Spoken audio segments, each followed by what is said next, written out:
बातमी राजधानी दिल्लीमधून आहे। दिल्लीमध्ये आंदोलनादरम्यान आम आदमी पक्ष आणि भाजपचे कार्यकर्ते आमने सामने आले। चंदीगडच्या महापौर निवडणुकीवरून आपचं दिल्लीमध्ये आंदोलन सुरू आहे। केजरीवाल यांना आलेल्या ईडीच्या समन्सवरून देखील आपचे कार्यकर्ते चांगलेच आक्रमक बनले आहेत। तर दिल्लीतील भ्रष्टाचाराच्या मुद्द्यावरून भाजपचं देखील आंदोलन सुरू आहे आणि या दोन्ही आंदोलनादरम्यान आपचे कार्यकर्ते आणि भाजपचे कार्यकर्ते आमने सामने आलेले आहेत। ही लाईव्ह दृश्य आपण पाहतोय। राजधानी दिल्लीमध्ये सध्या हे चित्र आपल्याला पाहायला मिळतं आहे।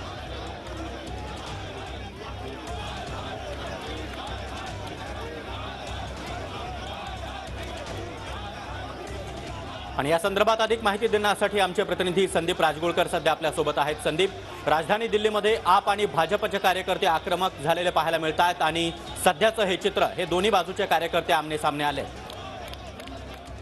आपल्याला माहिती आहे दोन गोष्टी आहेत आम आदमी पक्षाचं आंदोलन करण्यामागचं। एक तर चंदीगडमध्ये महापौर पदाची निवडणूक झाली, त्यामध्ये भाजपचा उमेदवार विजयी झाला होता आणि दुसरं म्हणजे मुख्यमंत्री अरविंद केजरीवाल यांना ईडीनं पुन्हा एकदा समन्स दिलं। पाचव्यांदा हे समन्स आलेलं आहे। अरविंद केजरीवाल हे हजर झालेले नाहीत। या दोन्ही गोष्टीसाठी आम आदमी पक्षामार्फत एका रॅलीचं आणि मोर्चाचं देखील आयोजन करण्यात आलं होतं। पोलिसांची परवानगी नसताना देखील आम आदमी पक्षाचे कार्यकर्ते रस्त्यावर उतरले होते। मात्र दुसरीकडे त्यांना विरोध करण्यासाठी भाजपचे देखील कार्यकर्ते रस्त्यावर उतरले होते। त्यामुळे भाजप आणि आम आदमी पक्ष दोन्ही आमने सामने आले होते। काही काळ तणावाची परिस्थिती निर्माण झाली होती।